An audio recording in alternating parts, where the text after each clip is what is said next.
Right then, this is a quick walk around video, and this is for a Honda Civic 2.2 EX diesel. This particular car has covered just 88,000 miles and has just 2 owners from new. It's also a car that has the most amazing list of optional extras I think you could fit to a Honda Civic. The ones that are immediately obvious, I'm bound to forget some, but basically you can see these big 18-inch alloys. It's got the door protectors, full leather, panoramic roof, rear parking sensors, and I believe possibly ambient lighting in the footwell areas, and a gearbox lever. I think I've covered all of them, and it is an extraordinary car. As you'll know from the advert, it's not the cheapest one out there, quite the opposite. It's actually relatively expensive, but when you think that these options amount to more than £4,000 in terms of extras, the extra £400 or £500 of this one is more than others soon makes sense. But it won't be for everybody, but for those looking for a huge spec car, this is quite exceptional. Front of the car is really good, lights and lenses all good there. Bonnet itself generally good, just the odd very minor stone chip on the vehicle there, nothing major. Then down the near side, flanks are good. There are a few little car parking dents which you're naturally going to expect on a car this age, and I'm being really hard on this car, so please, just expect, because obviously the alloy on the front here, spokes are good. You've got corrosion coming on the inside of the spokes, again, so you could do with being refurbished really. And then coming down the side of the car, again, it's nice in the panels, just a few little sort of car parking dinks, which are, again, what we're looking at now, 14 years old, it's got to have some.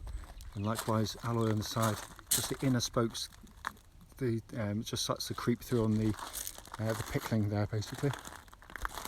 Back of the car, parking sensors fitted, body kit on here just looks really fantastic. It just looks absolutely stunning. Did I say body kit? Yeah, hopefully I did, because it's got the exterior styling pack. That's the main pack on the car. So, offside driver side, alloys on this side are actually slightly better. Whether I'm not sure why that would be, but I'm sure someone would explain. But generally, I mean, it is just a lovely, lovely looking car. So I'd say sort of it's certainly in good condition externally. It's not absolutely clean, but it's better than most. The interior, however, is a different story. It's coming to the boot now. I mean, they are massive for a start, but this boot looks as though it's not been used very much at all, because that looks like a car that's about 2 or 3 years old, not a car that's 13 or 14 years old. It's all been kept absolutely beautifully. And obviously that drops down, so you can obviously sort of lower the depth of the boot as well. It's coming to the back now, big wide open rear doors, and the leatherwork. And again, remember, this is not standard on this generation EX. I mean, it's in amazing condition, as is all the footwell areas, and it's just been kept wonderfully well, and that's where the kids normally are, and they normally absolutely obliterate Civics, but that's in wonderful condition. So coming to the front, door cards all very clean and tidy. Again, footwell areas lovely and clean, and the passenger seat again, which looks as though it's hardly ever been sat on. So finally coming to the driver's door card, again very, very clean and tidy. Obviously just a bit of wear as you'd expect where fingertips have been operating in the wing mirrors, but all electric windows are all good. And driver's seat again in really good condition, but obviously the one that's going to show any wear, but the wear is minor. You've got a little bit as you get in and out, and the bolsters just give slightly as your backside slides in and out, but that is in just amazing condition. So inside the car now, engine's running this section so the dashboard can be seen illuminated, and it is just a wonderful, wonderful dash design. Just come across here, sorry, just snagging the wire slightly. Sat nav all working exactly as it should. And this wonderful display. I mean, this is just a gorgeous interior and in amazing condition. It really, really is. And that, I believe, is the view of one of the greatest dash designs ever. Regardless of type or generation of car, it is simply amazing. Finally, just to show you, owner's manual pack and lock and wheel nut key, both here and present with the car. Right then, this is a road test video, and this is for Honda Civic 2.2 EX diesel. This car is registered KV07 GCY, and mileage is 88,526. The reason we do these videos, all of them, is essentially so that if anyone's looking at the car online, as with all of our cars, they actually get to see the cars we're advertising in operation. And the reason for that's very simple. We just want people who are coming from distance to come see our cars to know if there's any issues on the cars before they come and see them, because we know to our cost, unfortunately, just how frustrating it can be to go and travel a long way only to get there and find out that there's an issue with the car when you get there. So that's why we do it. So coming to this car, as you'll know from the walk around video, obviously I've said as much as I really need to say about that. I mean, it is a quite exceptional vehicle, it really is. This is more about the mechanics of the vehicle, so I'll go through them one by one for you. Engine starts absolutely instantly and settles to completely even, smooth, idle.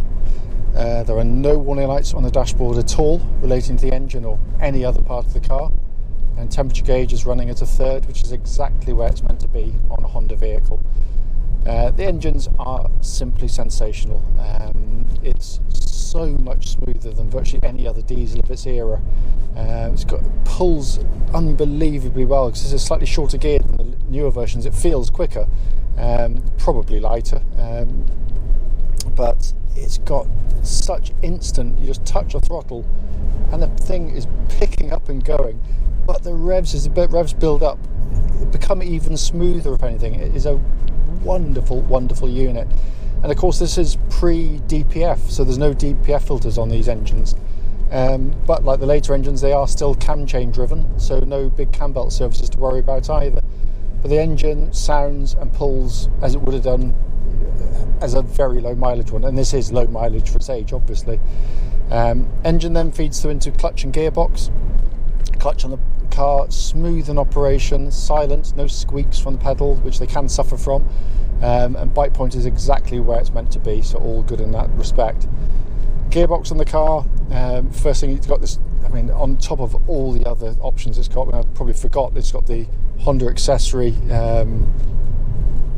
gear lever here, but it's a brilliant gearbox. It is so slick and precise. It's a gearbox you thoroughly enjoy using and just changing gear for the sake of it. It's that good a gearbox, and it just adds to kind of the dynamic nature of the way the car drives, because it is just such a effervescent car in so many ways. It really is. But the main hardware of the car, the drivetrain, absolutely perfect in that sense.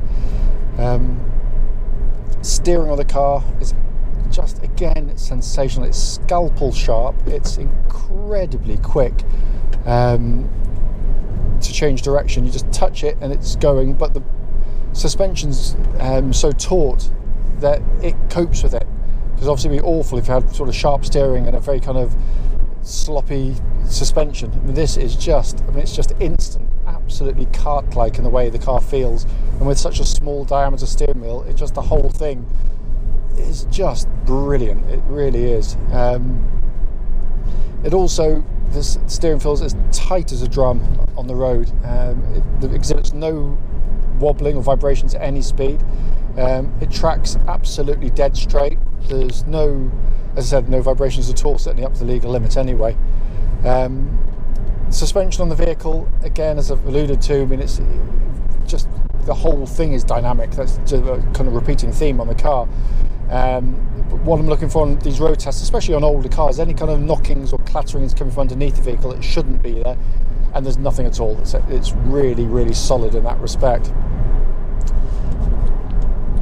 What I love about the chassis, though, is, as I said, it's the nature of it. Its keenness to change direction. It's a car that absolutely works as a family car. You know, it's incredibly practical.